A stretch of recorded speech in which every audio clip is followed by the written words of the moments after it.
Avis vascular centre మన దేశంలోనే the best varicose vein hospital. నమస్కారం, welcome to I dream. Health talks with Vijitha కార్యక్రమానికి స్వాగతం. ప్రస్తుతం మనతో పాటు ఉన్నారు general consultant doctor V Aditya Ranganath గారు. ఇప్పుడు వారితో మాట్లాడేద్దాం.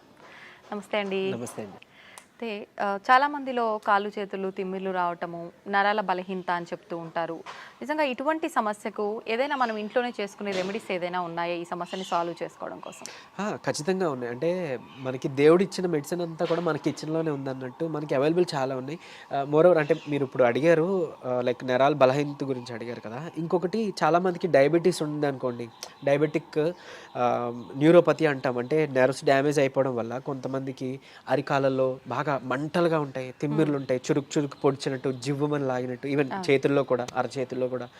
కొంతమందికి స్పైనల్ ప్రాబ్లమ్స్ ఉంటాయి, ఒకవైపు బాడీ లాగినట్టు కాళ్ళు చేతులు తిమ్మిర్లు అట్లా కూడా ఉంటాయి. సో ఇదన్నీ ఏంటి అని అంటే రిలేటెడ్ అదే నర్వ్స్కి, నరాలకి సంబంధించే. సో నరాలు ఎందుకు బలహీనపడుతున్నాయంటే ఒకవేళ కొంతమందిలో ఏమంటారు ఆల్కహాల్ అలవాటు, స్మోకింగ్ అలవాటు ఉన్నా కూడా ఒకవేళ అది కూడా డ్యామేజ్ చేస్తాయి.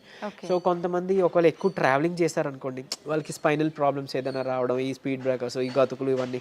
సో అట్లాంటప్పుడు కూడా డ్యామేజ్ అయినా మనకి మళ్ళీ నర్వ్స్ మీదే పడుతుంటుంది. అంటే స్పాండిలోసిస్ అలాంటి వాళ్ళకి కూడా ఈ ఇబ్బందులు ఉంటాయి చాలా బాగా. అండ్ డయాబెటీస్ వాళ్ళకి తెలిసిందే. సో మెయిన్గా మనం అంటే దానికి మళ్ళీ మనం డ్రగ్స్ వాడతాం. నైట్ టైం ఒక ట్యాబ్లెట్ వేసుకోండి అని చెప్తారు, కొంచెం ఈ తిమ్మిరులు తగ్గడానికి వాటికి. అండ్ మళ్ళీ దాని నుంచి కూడా కొన్ని సైడ్ ఎఫెక్ట్స్ ఉండనే ఉన్నాయి. సో వాటి నుంచి బయటపడడానికి మన ఇంట్లోనే చేసుకోవడానికి నిజంగా బాగా పనిచేసే ఉన్నాయి. నేను చెప్తాను, ఈ పద్ధతులు మీరు పాటించండి, ఖచ్చితంగా తగ్గుతుంది. సో ఫస్ట్ థింగ్ మెయిన్గా ముందు రిలీవింగ్ చెప్పాలంటే మన పెయిన్ తిమ్మిర వచ్చింది రిలీవ్ చేసుకోవడానికి ఏంటో చెప్పి తర్వాత మనం డైట్లో కూడా. సో ఏం చేయొచ్చు అంటే ఒక 2 పాత్రలు తీసుకోండి, 2 కంటైనర్స్ తీసుకొని ఒక దాంట్లో గోరువెచ్చని నీళ్ళు వేయండి, కల్లుప్పు కలపండి. లేదు అంటే నార్మల్ సాల్ట్ అయినా ఓకే, బట్ కల్లుప్పు అయితే బెస్ట్. ఇంకొక దాంట్లో నార్మల్ వాటర్, మామూలు చల్లనీళ్ళు తీసుకోండి. సో అరికాళ్ళు అయినా కానీ లేదా అరిచేతులైనా కానీ మీరు ఏదైతే మీకు పార్ట్ భాగం ఇబ్బందిగా ఉందో దాన్ని చల్లనీటిలో ఒక 3 మినిట్స్ పెట్టాలి. ఐ మీన్ నార్మల్ వాటర్లో 3 మినిట్స్ అయిపోయిన తర్వాత టైం చూసుకొని దాన్ని తీసి వెంటనే ఈ గోరువెచ్చని నీటిలో మళ్ళీ ముంచాలి 3 మినిట్స్. మళ్ళీ సేమ్ చల్లనీటిలో 3 మినిట్స్, వేడి నీటిలో ఐ మీన్ గోరువెచ్చని నీటిలో 3 మినిట్స్. అయిపోయింది 4 టైమ్స్ కదా. ఇలా మార్నింగ్ అండ్ ఈవినింగ్ ఆర్ లేదా నైట్ చేసుకోండి. ఇది అంతా చేయడానికి మహా అయితే 20 నిమిషాలు పడుతుంది, లేదా 15 నిమిషాలు పడుతుంది, లేదా 12 నిమిషాలు, అంతే కదా, 4-3. సో ఇది చేసుకుంటే మీకు చాలా హవర్స్ వరకు రిలీఫ్ ఇచ్చేస్తుంది, డ్యామ్ ష్యూర్. సరే ఫస్ట్ డేనే ఒకవేళ రిలీఫ్ రాకపోయినా కొంతమందికి సెకండ్ డే థర్డ్ డే వస్తుంది, కొంతమందికి ఫస్ట్ డేనే రిలీఫ్ ఇచ్చేస్తుంది. ఇకపోతే మనం నర్వ్స్ని ఏదైతే డ్యామేజ్ అయ్యో ఆ నర్వ్స్ని మళ్ళీ మనం రీగెయిన్ చేసుకోవాలి కదా, ఆ నర్వ్స్ని మనం స్ట్రెంథన్ చేసుకోవాలి కదా. అలా బాగా పనిచేసేది ఏదైనా ఉంది అని అంటే నువ్వులు ది బెస్ట్. అంటే మీరు గమనించుకొని ఉంటే మనకి ఏదైనా అంటే ఆఫ్టర్ ప్రెగ్నెంట్ లేడీస్ డెలివరీ అయిన తర్వాత, లేదంటే పోస్ట్ సర్జరీ అయి వచ్చిన తర్వాత ఎవరికైనా కానీ తెలగపిండితో కూర చేస్తారు ఆంధ్ర సైడ్, ఆర్ నువ్వులతో ఏదైనా పదార్థం చేసి ఇవ్వడం, ఇట్లాంటివన్నీ మునగాకు ఇవన్నీ యూజ్ చేస్తూ ఉంటారు. సో ఏంటి అని అంటే అవి ఇన్స్టెంట్గా ఎనర్జీ తీసుకురావడానికి, నరాలకి సత్తువు తీసుకురావడానికి హెల్ప్ అనమాట. సో మీరు నువ్వుల్ని ఎలా తీసుకోవచ్చు అని అంటే తెల్ల నువ్వులే, కడిగిన నువ్వులు, తెల్ల నువ్వులు తీసుకోవచ్చు. నల్ల నువ్వులు అంటే కొంచెం వెయిట్ చేస్తుంది అంటారు కొంతమందికి. తెల్ల నువ్వులు మీరు డైలీ ఒక మనిషికి 3 చెంచాలు లిమిట్ అన్నట్టు, అట్లీస్ట్ 3 చెంచాలు తీసుకోవాలి. మీరు దాన్ని పౌడర్ చేసి ఏదైనా మిక్స్ చేసి దాంట్లో తీసుకున్నా ఓకే, తినే దాంట్లోనో లేకపోతే ఏదైనా తాగే దాంట్లో. లేదు నమిలిసి తినేస్తామంటే డైరెక్ట్గా నమిలి తినొచ్చు, చక్కగా మంచిదే. తర్వాత మీరు దాంతో మన ఏమంటారు బెల్లం కలిపి నువ్వులుండ లేదా చిమ్మిలి చేసుకుంటాం, అట్లా దంచి చేసుకున్నా పర్వాలేదు, ఏదో రూపంలో ఇది తీసుకోవచ్చు. తెలగపిండి అవైలబుల్ ఉంది, తెలగపిండి కూర చేసుకుంటాం, లేదా తెలగపిండితో ఒడియాలు చేస్తుంటారు. సో అట్లా తీసుకోవచ్చు. తర్వాత ఇంకొకటి ఏంటి అని అంటే మునగాకు చాలా బాగా పనిచేస్తుంది. మునగాకు పప్పు కలిపి చేసుకుంటాం కదా, దాంట్లో ఖచ్చితంగా మీరు నెయ్యి కలపాలి, నెయ్యి కలిపి తీరాలి. నెయ్యి కలిపితేనే అందులో ఉండే పోషకాలు, న్యూట్రియంట్స్ మన ఒంటికి పడతాయి, అప్పుడు మనకి హెల్ప్ఫుల్ అన్నట్లు. సరే డైలీ మనం కర్రీ వండుకోలేం కదా అనే వాళ్ళకి ది బెస్ట్ ఏంటంటే మునగాకు పొడి రూపంలో చేసుకోవడమే. మనం ఎండబెట్టేసుకుంటాం, ఒక 4 రోజుల తర్వాత దాన్ని మనం పౌడర్ చేసుకుంటాం.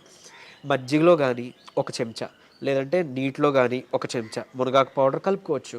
లేదంటే మొదటి ముద్దకే మనం మునగాకు పౌడర్ కలిపి చక్కగా నెయ్యి వేసుకొని ఒక 2 చెంచాలలా కలిపి తీసుకోవచ్చు. ఇవన్నీ కూడా మనకి నరాలకి తర్వాత బోన్స్కి స్ట్రెంత్ ఇస్తాయి. ఇవన్నీ కూడా అంటే మెయిన్గా ఇవన్నీ నరాలు సత్తువకి తీసుకురావడానికి ది బెస్ట్ అన్నట్టు. అండ్ ఇంకోటి ఒకవేళ ఎక్స్టర్నల్గా అంటే మనకి పెయిన్స్ ఉన్నాయి, నెర్వ్ పెయిన్స్ ఉన్నాయి, ఎక్స్టర్నల్గా మనం దాన్ని రిలీవ్ అవ్వాలి అని అంటే ఏం లేదు, ఇప్పుడు మనం లవంగాలు ఉంటాయి కదండి, లవంగాలు ఒక 2, 3, 4 తీసుకొని కొబ్బరి నూనెలోనో లేదంటే నువ్వుల నూనె ఇంకా బాగా పనిచేస్తాయి, నువ్వుల నూనెలో వేసి మనం బాగా కొంచెం లైట్గా అంటే లో ఫ్లేమ్లో మరిగించేసి దాన్ని ఎక్స్టర్నల్గా మనం అప్లై చేసుకోవచ్చు. లేదు అని అంటే నువ్వుల నూనె కానీ కొబ్బరి నూనె కానీ, నువ్వుల నూనె ది బెస్ట్ అండి. మనకి నరాలకి సంబంధించిన ఏమైనా ఇబ్బంది ఉంటుంటే నువ్వుల నూనె తీసుకొని ఒక 4 చుక్కలు రాత్రిపూట పడుకునేటప్పుడు బొడ్లో వేసుకోండి. ఆయిల్ నావలింగ్ అంటాం. సో బొడ్లో వేసుకొని జస్ట్ ఒక 2 మినిట్స్ అలా మసాజ్ చేసి మీరు పడుకోవచ్చు. సో బాడీలో ఉన్న నర్వ్స్ అన్నీ కూడా రిలాక్సింగ్ అవుతాయి అనమాట. ఆ పెయిన్స్ వాటివన్నీ తగ్గించి మీకు నిద్ర బాగా పడుతుంది. అండ్ ఎక్స్టర్నల్గా పెయిన్స్ ఎక్కడైనా ఉంటే ఇదే నువ్వుల నూనెలో కొంచెం కర్పూరం బిళ్ళ మనం హారతికి వాడేది, ఆ కర్పూరం ఒక 2 బిళ్ళల్ని మనం పొడిలా చేసేసి వేసేసి కలిపేసి చక్కగా రాసుకోండి. ఎక్కడైనా కానీ పెయిన్స్ ఎక్కడైనా రాసి మసాజ్ చేసుకోవచ్చు. నువ్వుల నూనె దొరకకపోతే కొబ్బరి నూనె ఇలా చేసుకుంటే ఎక్స్టర్నల్గా పెయిన్స్ రిలీవ్ అవుతాయి. ఇంటర్నల్గా ఈ డైట్తో మనకి నరాలు సత్తు బాగా పెరుగుతుంది అనమాట. అంత బాగా యూజ్ అవుతుంది ఇది. ఓకే. సో అలానే మనం స్పాండిలోసిస్ ఉన్న వాళ్ళు కానీ స్పైన్ ప్రాబ్లమ్స్ ఉన్న వాళ్ళలో కూడా ఈ నరాలు లాగినట్టు జిమ్ అన్నట్టు అని మాట్లాడుకున్నాం కదా. అంటే కొంతమందికి ఒక సైడ్ ఉంటుంది, పాపం కొంతమందికి 2 సైడ్ కూడా ఉంటుంది. సో అయితే ఇక్కడ ఒక చిన్న టిప్ ఏంటి అని అంటే అలాంటి వాళ్ళకి అంటే చిన్న ఎగ్జైట్ అంటే బాడీలో ఒక చిన్నది ఏదైనా స్టిమ్యులస్ వచ్చినా కూడా వాళ్ళకి కరెంట్ షాక్లా అనిపిస్తుంటుంది అనమాట. సో అలాంటి వాళ్ళకి వాటర్ తాగే పద్ధతి ఒకటి ఉంది. సో ఏం చేస్తారు అంటే మామూలుగా మనకి దాహం వేసినప్పుడు యూజువల్లీ మనం అలా పైకెత్తేసి గట్టగట్ట తాగేస్తాం కదా. నార్మల్గానే అది కరెక్ట్ పద్ధతి కాదు, మనకి తెలియదు కాబట్టి మనం అలా తాగేస్తున్నాం. కూర్చొని నిదానంగా జస్ట్ ఎక్కడో అక్కడ చైర్ ఆర్ సమ్వేర్ ఎక్కడో అక్కడ కూర్చొని ఏమంటారు సిప్ బై సిప్ అంటే కొంచెం మనం వాటర్ వేసుకొని అది బాగా నమిలి అంటే మనం ఏమంటాం వాటర్ నములుతూ ఉంటాం కదా, అలా నెమ్మదిగా సిప్ బై సిప్ తాగితే కనుక మన బాడీలో వాటర్ కరెక్ట్గా అబ్జర్బ్ అవుతుంది. అనవసరంగా ఊరికి యూరిన్ ద్వారా పోకుండా కరెక్ట్గా కణాల్లోకి అబ్జర్బ్ అవుతుంది అన్నట్టు. ఈ ఇబ్బంది ఉన్న వాళ్ళు అది చేశారనుకోండి, వాళ్ళకి సడన్గా స్టిమ్యులస్ అలా ఏం జరగకుండా చాలా వరకు పెయిన్ అనేది తగ్గుముఖం పడుతుంది. ఇంకోటి నార్మల్గా కామన్గా పీపుల్ కూడా ఏంటి అంటే అలా నుంచొని తాగకుండా కూర్చొని తాగడం మొదలు పెడదాం, స్లోగా అంటే నమిలి తాగడం మొదలు పెడదాం. దీనివల్ల ఏంటి అని అంటే ఇప్పుడు యూజువల్లీ మనం ఎక్కువ తాగామనుకోండి వాటర్, బాడీకి కావాల్సినంత కన్నా ఎక్సెస్ ఏదైతే మిగిలిపోయిందో అది త్రూ యూరిన్ బయటికి పోతుంది. అండ్ మోర్ ఓవర్ సరే ఓన్లీ వాటరే పోతుందా అంటే పెద్ద మనం బాధపడాల్సిన పని లేదు. బట్ కాకపోతే మన ఎలక్ట్రోలైట్స్ ఏవైతే బాడీలో ఉన్నాయో అవి కూడా పోతాయి యూరిన్ ద్వారా. సో అందుకని మనకి నీరసం వస్తుంది, బీపీ లో అయిపోయినట్టు అనిపిస్తుంది. సో ఇట్లాంటి ఇబ్బందులు ఉన్నాయి. సో ఏదైనా అతివృష్టి అనావృష్టి అంటారు కదా, మంచిది కాదు అని అన్నట్లు. సో అందుకే ఈ పద్ధతిలో తీసుకున్నాం అనుకోండి కొంచెం మన బాడీకి హెల్త్ బాగుంటుంది. అండ్ ఈవెన్ పొద్దున్న లేచిన వెంటనే 1 లీటర్ వాటర్ తాగి అలవాటు చేసుకొని ఒక 1 అవర్ తర్వాత మళ్ళీ 1 లీటర్ వాటర్ తాగి ఇంకా అక్కడతో అయిపోయింది. మిగిలిన టైం అంతా డే నుంచి నైట్ వరకు కూడా మీకు దాహం వేస్తేనే తాగండి. ఒక గ్లాస్ వాటర్ ఎంతో, ఎక్కువ తాగాల్సిన పని లేదు. అంటే ఎక్కువ వాటర్ తాగితే మనకి మంచిదని విన్నాం కదా, ఆ ఎక్కువ తాగేది ఇలా తాగమని, అంతేగాని తాగిన ప్రతిసారి ఎక్కువ తాగడం అది మంచి పద్ధతి కాదు. దాదాపు 4 నుంచి 5 లీటర్లు తాగాలి అంటుంటారు కదా సార్. అలా ఏం లేదండి, అంటే 3.5 లీటర్ ఆర్ 4 లీటర్ సరిపోతుంది. మన ఈ పద్ధతిలో తాగితే అంతే వస్తుంది. కొంతమంది అంటే వర్క్ బిజీలో పడో ఆర్ ఇంకేదో ధ్యాసలోనో వాటర్ తాగాలని మర్చిపోయి నిజానికి నేను విన్న కేసెస్ అట్లీస్ట్ ఒక 1.5 లీటర్ ఆర్ 1 లీటర్ కూడా తాగట్లేదంట డే అంతా. సో అట్లా ఉంటే చాలా ప్రమాదం. మన బాడీ అసలు మెటబాలిజం సరిగ్గా జరగదు, వెయిట్ గెయిన్ అయిపోతారు, మన కిడ్నీస్ మీద ఓవర్లోడ్ పడిపోతుంటుంది. సో అది మంచి పద్ధతి కాదు. అందుకే అట్లీస్ట్ పోనీ పొద్దున్న లేవగానే 1 లీటర్ వాటర్ తాగడం అలవాటు చేసి మళ్ళీ 1 అవర్ తర్వాత 1 లీటర్ వాటర్ తాగడం అలవాటు చేస్తే మన బౌల్ మూమెంట్ కూడా బాగా జరుగుతుంది. ఏమంటారు టాక్సిన్స్ అన్నీ కూడా మన మలం ద్వారానే పోవాలి. మన గట్ క్లియర్ అయిపోయింది అనుకోండి, మన కాలన్ మన గట్ క్లియర్ అయింది అనుకోండి, అందులోంచి ఆల్మోస్ట్ 90% ఆఫ్ టాక్సిన్స్ పోతాయి. అక్కడే 95% ఆఫ్ రోగాలు పోతాయి, దోషాలన్నీ పోతాయి.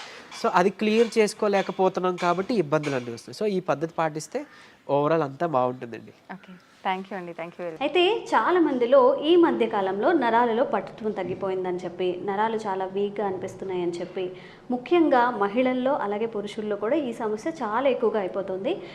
జస్ట్ ఇలా హ్యాండ్ ఫోల్డ్ చేయాలన్న రాకపోవడం, నడుస్తూ ఉన్నప్పుడు పడిపోతాం అనిపించడం, మన ఫ్లష్ గట్టిగా పట్టేయడం ఇలాంటివన్నీ జరుగుతూ ఉంటాయి. కాబట్టి నరాల వీక్నెస్ కోసం మనం ఆయుర్వేద పరంగా ఎలాంటి చిట్కాలు ఉన్నాయి, ఆయుర్వేదంలో ఎలాంటి మెడిసిన్ యూజ్ చేస్తే మంచిది, ఈ విషయాలని తెలుసుకుందాం.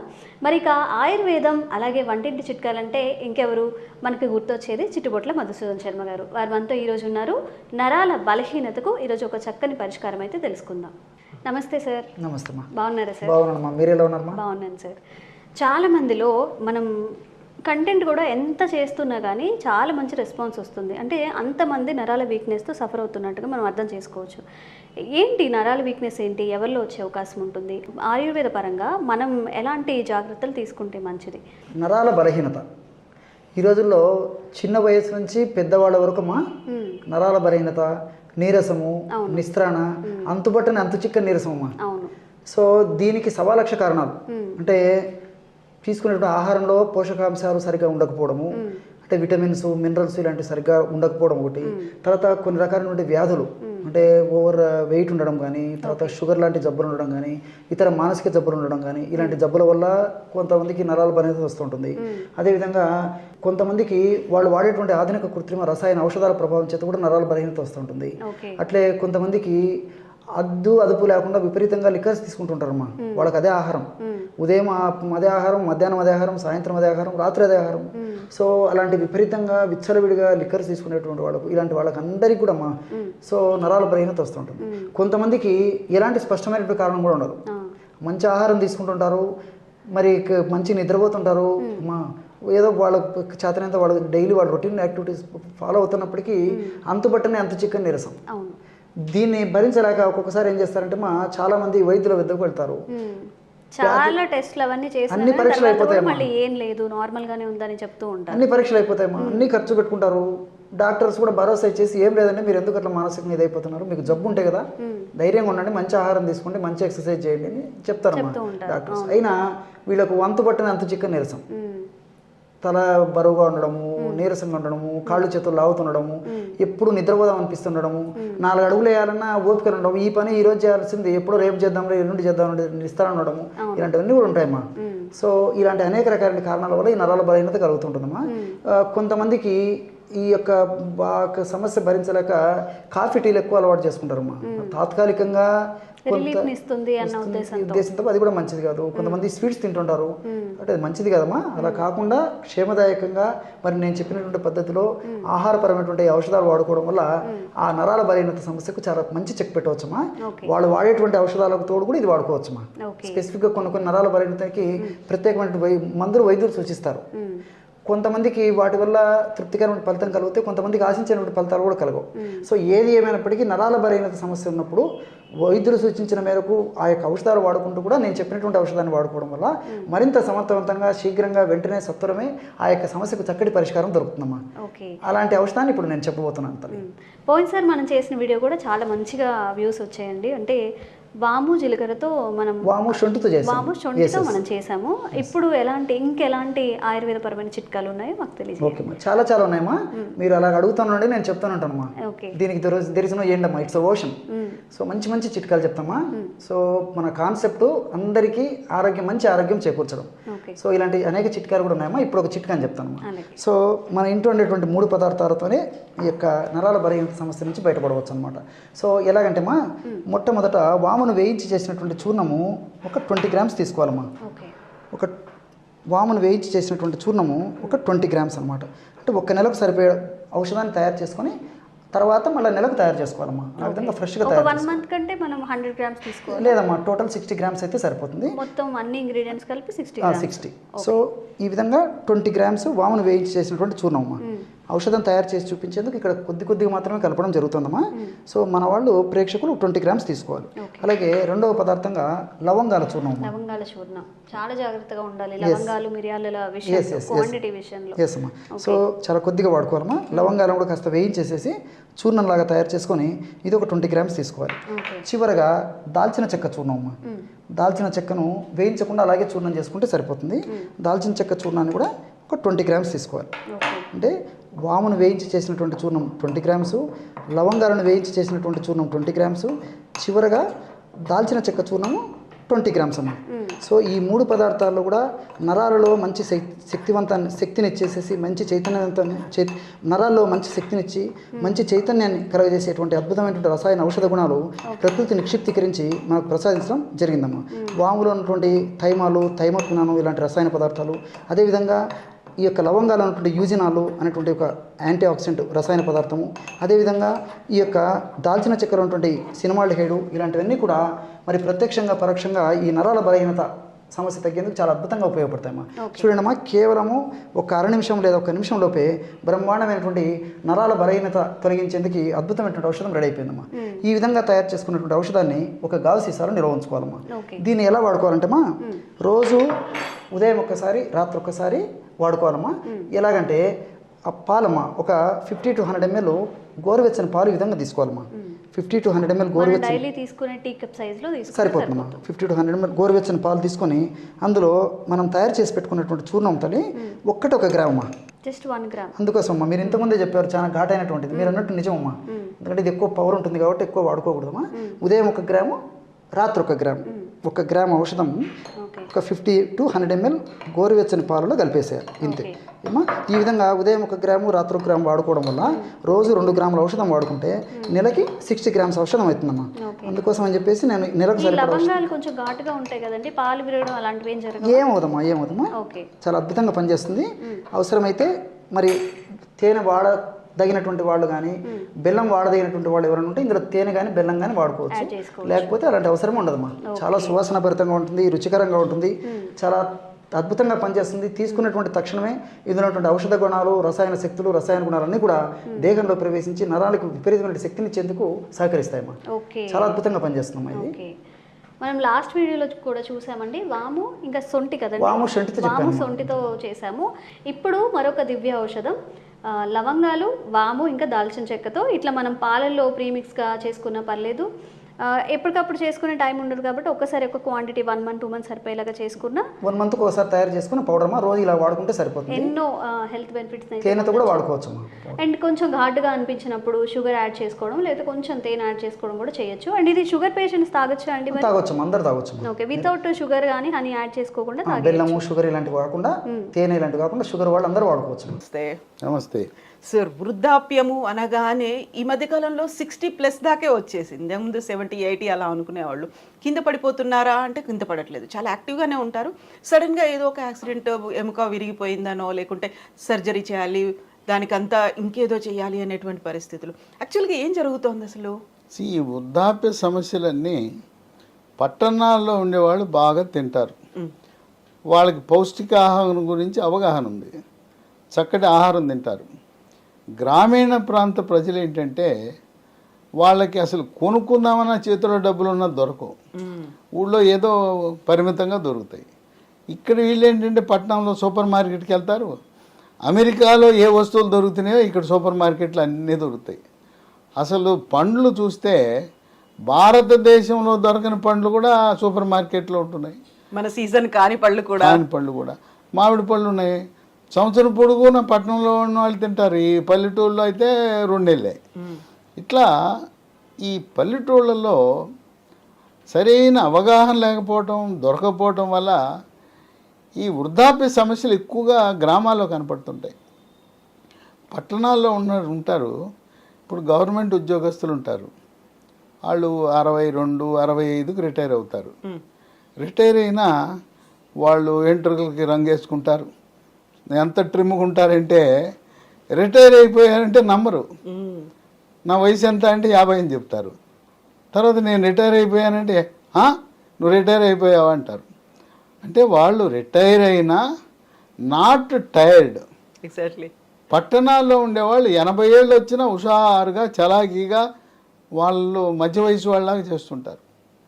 ఇక గ్రామాలకు వచ్చేసరికి కొంతమంది వంగిపోతారు, ముఖ్యంగా మహిళలు వంగిపోయి, మనం కర్ర పట్టుకుని మహిళలు వంగిపోయి నడవటం అనేది గ్రామాల్లో చూస్తాం, పట్టణాల్లో ఉండరు.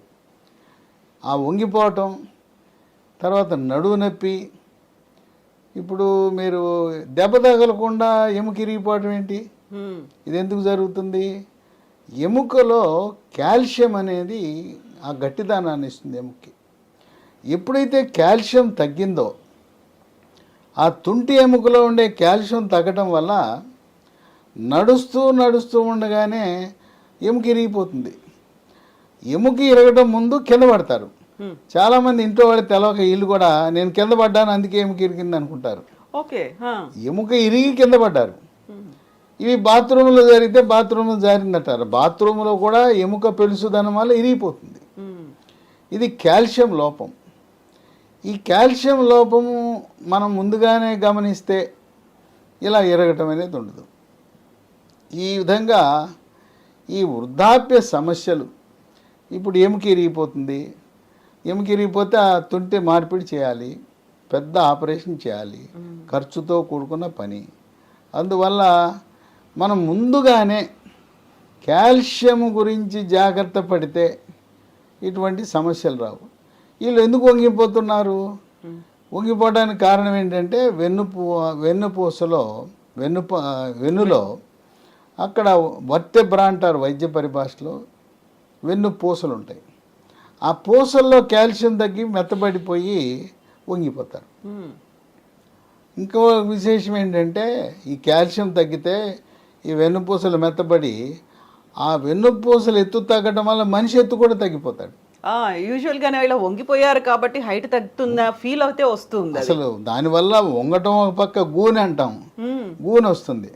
పాపం చాలామంది ఈ వృద్ధులు నేను ఇప్పటికి కూడా గ్రామాల్లో చూస్తాను, కర్రపోటు వేసుకుని కిందకే చూస్తుంటారు, పైకి నడవలేరు. దీనికి మరో కారణం ఉంది. 45-50 ఏళ్ళు దాటిన మహిళలకి స్త్రీ హార్మోన్లు అయిన ఈస్ట్రోజన్లు, ప్రొజెస్ట్రాన్లు శాతం తగ్గిపోతాయి. అవి అండకోశం నుంచి ఉత్పత్తి అవ్వాలి. హార్మోన్లు తగ్గడం వల్ల కూడా ఎముక పెలుసుదనం వస్తుంది. మగవారికి కూడా మగ హార్మోన్లు అయిన టెస్టోస్టెరాన్ వల్ల ఎముక పట్టుతూ ఉంటుంది. హార్మోన్లు తగ్గటం వల్ల వృద్ధాప్యంలో దాని ప్రభావం కాల్షియం మీద పడుతుంది.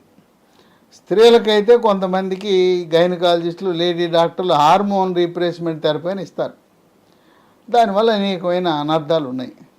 అది లేకుండా మహిళలకు మనకు ప్రకృతిలో లభించే ఈస్ట్రోజన్ హార్మోన్లు ఉన్నాయి. అదేంటో ఉన్నాయి, సోయాలో ఉన్నాయి. సోయా చిక్కుళ్ళు తినండి. మన లేడీ డాక్టర్ ఇచ్చే హార్మోన్ రీప్లేస్మెంట్ థెరపీ హెచ్ఆర్టీ అంటారు, అది అవసరంలా. ఓకే. ఇది ఏంది, ఎట్లా తినాలి? సోయా చిక్కుళ్ళు కూర వండుకోవచ్చు. సోయా గింజలు నానబెట్టి, నానిన తర్వాత మిక్సీలో వేసి వాటిని పాల్లాగా చేసి దాంట్లో పసుపు, మిరియాల పొడి, దాల్చిన చెక్క పొడి, కొంచెం తేనె కాకపోతే ఎండు ఖర్జూరం పొడి వేసుకుని తాగితే ఆ విధంగా ఆ సోయా పాలలో ఈస్ట్రోజన్ అనే హార్మోన్లు ఉంటాయి. ఇదే కాకుండా మనకు పన్నీర్ ఉంది కదా, పాల నుంచి తయారు చేస్తారు. పాల నుంచి తీసే పన్నీర్ కాకుండా సోయా నుంచి తయారు చేసే పన్నీర్ ఉంది, టోఫు. దాన్ని టోఫు అంటారు. ఇది చాలామందికి తెలియదు. నేను చెప్తుంటాను టోఫు అంటే, పట్టణాల్లో ఉన్న వాళ్ళు కూడా టోఫు తెలియదు, ఎక్కడ దొరుకుతుంది అని అడుగుతారు. పన్నీర్ ఎక్కడ అమ్ముతారో ఆ పన్నీర్ అమ్మేవాడిని సోయా చిక్కులతో చేసిన పన్నీరు టోఫు ఇమ్మంటే ఇస్తారు. మనం పన్నీర్ ఎలా వాడుకుంటున్నామో అదేవిధంగా ఈ టోఫును కూడా వాడుకుంటే ఈస్ట్రోజన్ హార్మోన్లు వస్తాయి. సోయాని పిండి చేసుకోండి, పిండి చేసి పులకాలాగా చేసుకుని తినండి. ఎవరైతే సోయా వాడతారో ఈ ఈస్ట్రోజన్ లోపం పూర్తిగా నివారించవచ్చు. దానివల్ల ఎముక పెలుసుదనమే కాదు, తలనొప్పి రావటం, ఒంటి మీద పొగలు, సెగలు, చిరాకు, కీళ్ళ నొప్పులు, నడుము నొప్పులు ఎన్ని రకాలు వస్తాయి ఈస్ట్రోజన్ హార్మోన్లు తగ్గినప్పుడు. ఎమోషన్స్ కంట్రోల్లో ఉండవు అంటారు.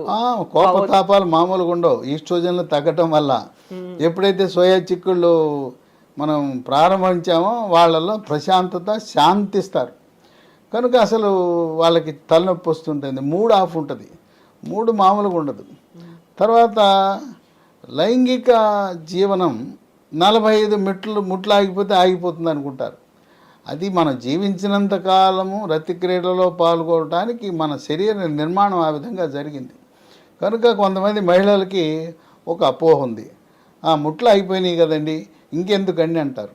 అది వాస్తవం కాదు. శాస్త్రీయంగా లైంగిక విజ్ఞానం ప్రకారం స్త్రీలు, పురుషులు 90 ఏళ్ల వరకు కూడా రతి క్రీడలలో పాల్గొనే అవకాశం ఉంటుంది. ఈ విధంగా కాల్షియం అనేది చాలా క్రియాశీలక పాత్ర పోషిస్తుంది.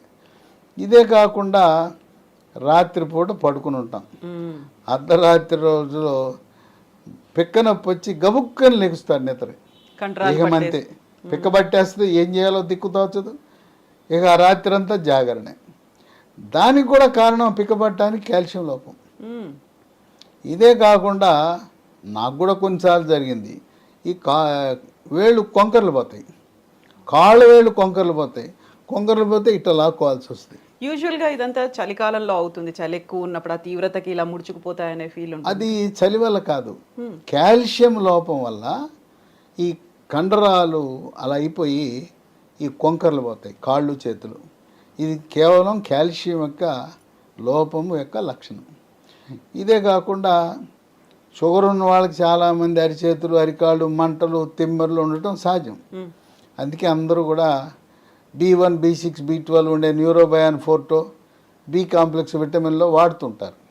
కానీ షుగర్ లేనోడు, బీపీ లేనోడు, ఏమీ లేనోడు, ఆరోగ్యంగా ఉండేవాడికి అరిచేతులు, అరికాళ్ళు, మంటలు, తిమ్మర్లు ఇవన్నీ వస్తాయి.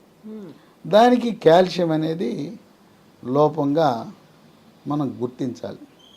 ఇక పిల్లలు కొంతమంది ఎత్తు పెరగరు, తల్లి తండ్రి ఏమో 6 అడుగులు ఎత్తుంటారు, తల్లి 5, 9, తండ్రి 6, ఈ పిల్లాడు పెరగడు. ఎత్తు అనేది 18 ఏళ్ళ వరకే పెరుగుతారు, తర్వాత పెద్దగా పెరగరు, కాస్త కూస్తో 21 ఏళ్ళ వరకు పెరుగుతారు. పిల్లల్ని తీసుకొచ్చి మా అబ్బాయి ఎత్తు పెరగట్లేదు, మా వంశం అంతా పొడుగుంటారంటే కాల్షియం లోపం ఉన్నప్పుడు ఎత్తు పెరుగుదల మీద కూడా ప్రభావం ఉంటుంది. ఎముక పెరగాలంటే ఎముక కావాల్సింది కాల్షియం, ముడి సరుకు కాల్షియం. సహజసిద్ధంగానే మీరు చెప్పినట్టుగా ఆ 18 years వరకు పెరుగుతారు. ఇప్పుడు కాల్షియం డిఫిషియన్సీ అనేది అంత ఇంపాక్ట్ చూపిస్తుంది అంటారు? ఇంపాక్ట్ చూపిస్తుంది. ఇంకోటి ఏంటంటే వాళ్ళకు కూడా ఈ ఆటలు ఆడుకుంటుంటే ఎముకలు ఇరిగిపోతాయి, మన తోటకూర కాళ్ళకి ఇరిగిపోతాయి. అందుకని ఎముక పెడుచుదనం ఉంటుంది పిల్లలకి, ఎత్తు పెరగరు. ఇంకోటి కొంతమంది తల్లిదండ్రులు, మా అబ్బాయి పళ్ళు ఎప్పుడు పుచ్చిపోతాయండి, ఎంతో శుభ్రంగా పొద్దున ఒకసారి రాత్రి ఒకసారి తోముతాడు, అన్ని పేస్టులు మార్చాం, పళ్ళు పుచ్చిపోతాయి, పళ్ళ నొప్పి అంటాడు, దంతక్షయం, పళ్ళు నిగనిగ మెరవాలి, అది ఏం లేదు మా అబ్బాయికి అని బాధపడుతుంటారు. యూజువల్గా చాక్లెట్లు ఎక్కువ తింటున్నారు, అందువల్ల పుచ్చిపోయాయి. చాక్లెట్లు తింటే పుచ్చిపోతే పర్వాలా, ఏమి తినడు, అన్నీ మంచి అలవాట్లే, బుద్ధిమంతుడు, ఏమి తినడు, ఐస్ క్రీములు తినడు, స్వీట్లు తినడు, చాక్లెట్ తినడు, అయినా పళ్ళు మాత్రం దరిద్రంగా ఉంటాయి. దానికి కూడా కారణం కాల్షియం అనేది దంత నిర్మాణానికి చాలా కీలకం. పళ్ళు, దంతాలు, ఎముకలు, వాటి నిర్మాణానికి కాల్షియం అనేది కీలక పాత్ర పోషిస్తుంది. కాల్షియం అనేది రక్తం గడ్డగట్టడానికి కూడా అవసరం. కొంతమందికి దెబ్బ తగిలితే కారిపోతూ ఉంటుంది రక్తం. కాల్షియం లోపం దాని మీద కూడా ప్రభావం చూపిస్తుంది. కాల్షియం లోపం అనేది మన శరీరంపై ప్రభావం చూపుతుంది. దీని ప్రభావం ఎక్కువగా 60 ఏళ్ళు దాటిన వాళ్ళ మీద ఎక్కువగా దెబ్బతీస్తూ ఉంటుంది. కనుక దీన్ని కాల్షియం అనేది సహజసిద్ధంగా మన అమెరికా నుంచి మన వాళ్ళలో కొడుకులో, కూతులో, కోడళ్ళు ఉంటే కాల్షియం ట్యాబ్లెట్లు పంపిస్తారు. ఇది వేసుకోమని చెప్తారు, అమ్మమ్మ తాత వేసుకొని పంపిస్తారు. వేసుకోవచ్చు, దాంట్లో కాల్షియంతో పాటు విటమిన్ డి కూడా ఉంటుంది. అవి కాకుండా ప్రకృతిలో లభించే కాల్షియం అనుకుంది కదా, ఆకుకూరలు ఉంది, బ్రహ్మాండంగా ఉంది కాల్షియం, పాలల్లో కాల్షియం ఉంది. తర్వాత నువ్వులు బెల్లం కలుపుకుని, బెల్లం కూడా తాటి బెల్లం కలుపుకుంటే ఇంక బ్రహ్మాండం, నువ్వులు ఉండలు. తర్వాత రాగులతో రాగి జావ తాగొచ్చు, లేకపోతే రాగి ఇడ్లీ, రాగి దోశ, రాగి ముద్ద.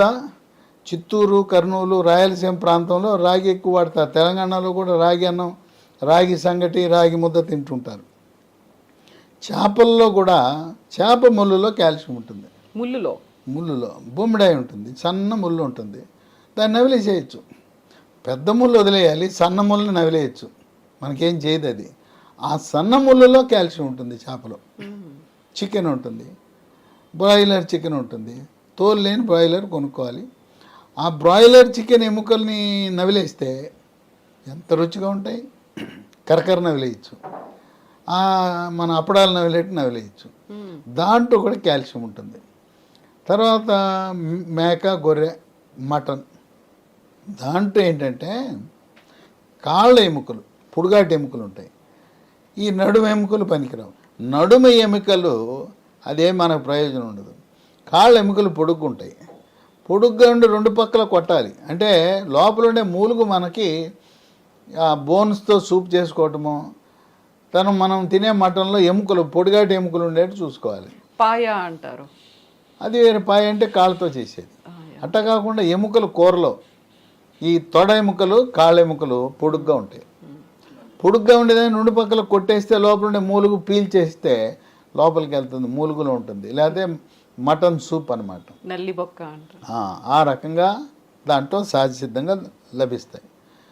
మాంసాహారులు కాకపోతే ఆకుకూరలు, నువ్వులు, రాగులు, పాలల్లో శాకాహారులకు పుష్కలంగా చిరుధాన్యాల్లో అధికంగా కాల్షియం ఉంటుంది. ఇప్పుడు మనకి మార్కెట్లో లభించే కాల్షియం ట్యాబ్లెట్లు అవన్నీ కూడా సింథటిక్ కాల్షియం, అంటే కృత్రిమ పద్ధతుల ద్వారా తయారు చేసిన కాల్షియం దాంట్లో ఉంటుంది. ఇప్పుడు కొత్తగా లీ ఫార్మా అనే కంపెనీ వాళ్ళు సహజసిద్ధంగా లభించే కాల్షియంని కలిపి